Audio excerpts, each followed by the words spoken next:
evening, everyone. If you have a question, raise your hand and we'll come to you. I'll look down to Paul Gilmore from Sky Sports UK. Hi, Mikel.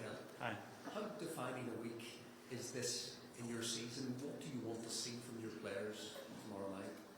A performance that put us in the Champions League semi-final, and all the preparation has been to achieve that, and we have earned it. We have earned it for 10 months and everything that we did last season to start that journey in the Champions League after so many years, and tomorrow I have an unbelievable opportunity to make it happen.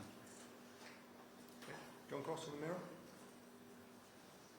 Hello, Mikel. What's the atmosphere been like since Sunday? Is it a dressing room that's immediately determined to kind of put the record straight and embrace this challenge? What's it been like? I'll throw the game away and the one that we played a few days ago, because regardless of that result, it's going to have no impact in what's going to happen tomorrow. Refocus and start to build the confidence, the trust, the understanding of the performance that we have to put tomorrow to beat them and be through in the time. Okay, Sammy Mockmel from the Mail. Hi. Your players to take the emotion out of the occasion, or is it a case that you actually want them to use that kind of raw emotion to thrive in that hotbed of pressure? Emotion is needed in football. Is tweaking and touching the right button in the right time for the team to be always stable, be hyped when it has to be hyped.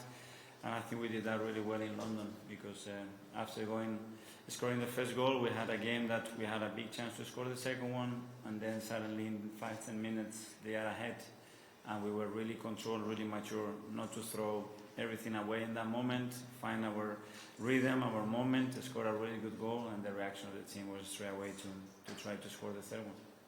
Ian from the BBC. Mikel, many of your players haven't been involved at this stage of the competition before, yet Bayern have lost their last 3 quarter-finals of the Champions League, so you could say that they're scarred by failure. How do you approach it, and how do you alleviate the pressure from your players for such a big game? Well, as you said, most of our players, they haven't experienced a night like this, and it's going to be the first one, and they are super motivated, they are prepared, they feel confident, and it's something that tomorrow we're going to have to show against an opponent, as you said, that have this experience, that we want to make it happen. Mark from PA. Hi. A few times this season about how you and this team changed recent history, go to the Etihad, go to Anfield, where you've had poor records.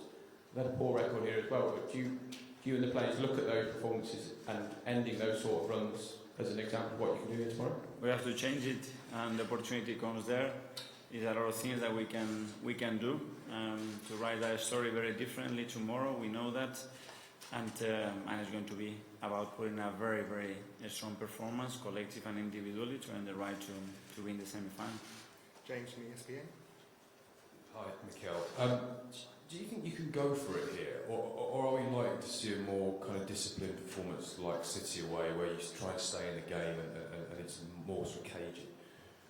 Well, depending as well in their approach, for sure I want my team to be ourselves. Regardless of the stadium, sometimes you want to do certain things, the opponent doesn't allow you to do it, but we want very clear how we're going to play the game, where we're going to play that game, and what is going to give us the best chance to win it. Gentlemen with glasses. Hi, Mikel. In Germany, everybody's talking about Xabi Alonso and Bayer Leverkusen and how they are dominating the league and were able to dominate Bayern. I would like to know, did you analyze Xabi's Leverkusen in order to prepare for the game tomorrow, and did you have the chance to speak to Xabi to ask him for some advices? Well, first of all, big congratulations to Xavi and Granit, because it was our play as well. So happy for them and very impressed for what they've done. And I congratulate him, obviously, because we are good friends and because I'm really happy for them. But that's a different story.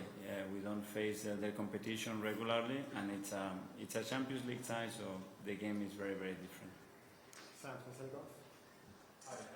Hi. Just to ask you, about this slightly weird situation that seems to be brewing with Alex Zinchenko and the fans, and some of them even seem to jeer when he came off at the weekend. And it seems to be a thing that's sort of bubbling away. Are you aware of that? What do you make of it? And what would you say to any fans who doubt Alex? We love Alex. That is giving us so much. He has given us a lot, and he's a player with different qualities, with an unbelievable courage to play football in any circumstances. And as we always demand, to stay with our players, give them support, because for sure they're going to perform better. Simon from Sander? Mikel, when you've got people now saying this is the point where Arsenal failed last year, this is the point where they fade away, is that something that you block out from the team so they don't hear that noise, or do you say, look, this is what people are saying about you, prove them wrong? I cannot control that. I cannot check their phones, the TV is away, the people around them. We didn't lose anything last year because we didn't win anything. And first of all, you have to win it, and then maybe you can lose it. What we had is an unbelievable journey against the best team in the world, here and in Europe in the last 7 years. And this is where we want to be, and we're not satisfied. We want to be better, and that's the level that we are competing with. So we'll try again our best in the last day to try to bring those cups and be successful. Jordan from the Sun? Hi Mikel. Hi. How important is it to get the team right from the start? In the first leg you brought up Kirill at half time, there were some issues. Just how much have you been thinking about it, and how crucial is it that you get key positions right? Yeah, every game we will try to make the best possible decision regarding the moments that the players are in, the opponent, the scenario, a little bit considering every fact, and not only to start the game, but as well how the game can develop in relation to game state, and that's what we planned. Okay, Kai from Football London? Yeah, just following on from Sam's question about Alex, he's got 2 years left on his contract, sort of that time traditionally when you make a decision on the player's future. I just wondered, have you made any decisions on Alex's future? The decision is to be focused on the Champions League quarter-finals to be through tomorrow. James from here? Hi, Mikel. Bukayo Saka and Martin Odegaard had some issues on the game against Aston Villa. Are they an option for the game tomorrow? Hopefully, today obviously we had only less than 48 hours to recover from the game, and we've done very, very little training, so we'll assess them tomorrow and see how they are. Okay, we'll do the last 2 now. Firstly, over here. Hi. After the first leg, Odegaard mentioned there were sometimes a bit of hard and difficult working conditions for him, a bit of man marking at times. In what way is that something you have addressed before this match? Well, I think they are very used to that. It's a lot of teams. When we played a few days ago against Aston Villa, the holding midfielder had very similar behaviours. It's normal that free up other spaces, other players, and I think they are very much understanding that certain situations open up others. Okay, finally we'll go to Nick from the Guardian. Just how transformative would a result, a win tomorrow be? Obviously it's been 15 years without a semi-final. I mean, would this be a result that brings the club onto the next level and makes a real statement like that? Absolutely, it would be unbelievable. If we make it happen tomorrow, we are in the semi-final, we'll be in a really high emotional state, with something that we haven't achieved as a club for the last 15 or 17 years, and that's the opportunity. Okay, thanks everyone. See you tomorrow. Thank you.